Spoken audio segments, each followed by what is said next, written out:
Nipa, zu. Halo semua, perkenalkan nama saya Desemata Pardosi, NIM 210300691, dosen pengampu Ibu Tati Fidenasari SPTMP. Di sini saya akan melakukan praktikum anatomi dan fisiologi pada ternak, yaitu saya akan menjelaskan bagaimana perjalanan pakan di traktus digestivus pada ruminansia. Klasifikasi Kingdom Animalia, Phylum Chordata, kelas Mammalia, Ordo Artiodactyla, famili Bovidae, genus Bos, dan spesies Bos taurus.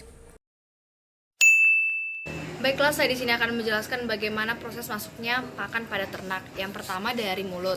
Mulut sebagai tempat masuknya makanan dan awal mula proses pencernaan. Selanjutnya ada esofagus yang menghubungkan rongga mulut dan ventriculus atau lambung.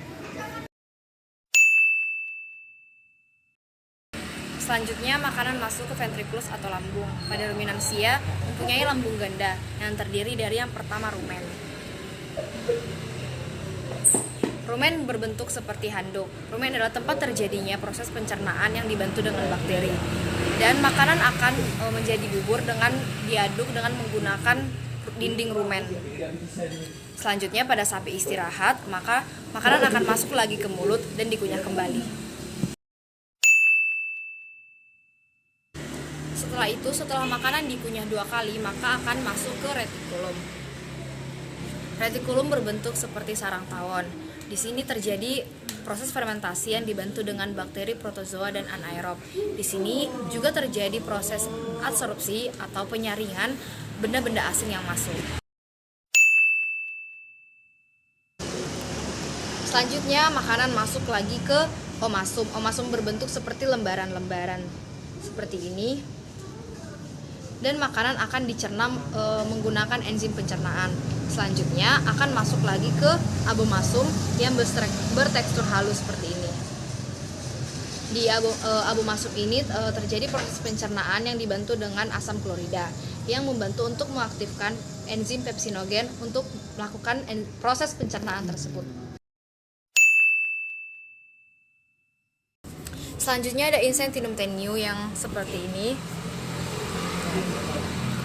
Intestinum tenue terdiri dari duodenum, jejunum, dan ileum.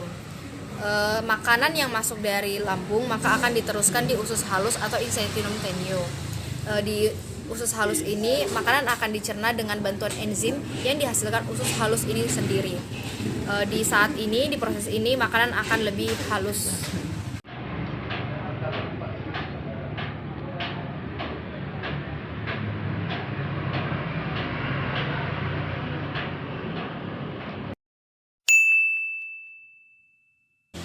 Selanjutnya ada intestinum crassum atau usus besar. Usus besar terdiri dari sekum, kolon, rektum, dan juga anus. Sisa dari pencernaan sebelumnya dari usus halus maka akan didorong dengan menggunakan gerak peristaltik ke usus besar.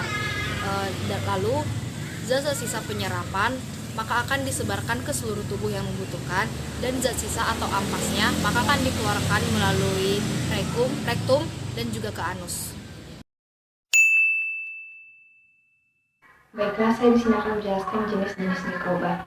Yang pertama, Streptococcus bovis atau bakteri amiloliptik yang merupakan bakteri yang dapat memfermentasikan amilum. Yang kedua, Methanographisbacter ruminantium atau bakteri metanogenik, merupakan bakteri yang dapat mengkatabolisasi alkohol dan asam organik menjadi metan dan karbon dioksida.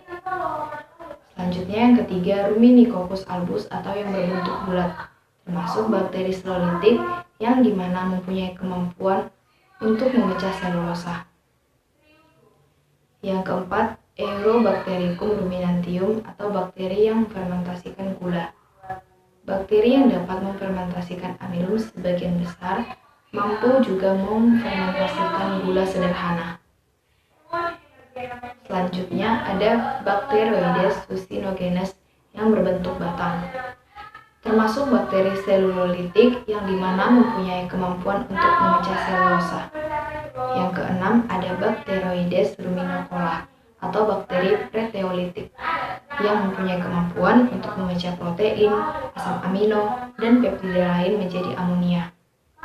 Selanjutnya, Ruminicoccus sp atau bakteri hemiselulolitik.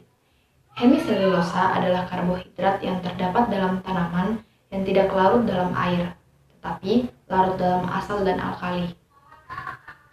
Yang kedelapan ada Selenomonas ruminantium atau bakteri preteolitik yang mempunyai kemampuan untuk memecah protein, asam amino, dan peptida lain yang menjadi amonia. Yang kesembilan ada Clostridium loceadi atau bakteri amilolitik, merupakan bakteri yang dapat memfermentasikan amilum. Yang ke-10 Bacteroides amylopilus atau bakteri amilolitik yang merupakan bakteri yang dapat memfermentasikan amilum. Yang selanjutnya Lactobacillus ruminus atau bakteri yang memfermentasikan gula. Bakteri yang memfermentasikan amilum sebagian besar mampu juga memfermentasikan gula sederhana. Sekianlah video praktikum anatomi dan fisiologi ternak dari saya. Segala kurang saya mohon maaf dan terima kasih.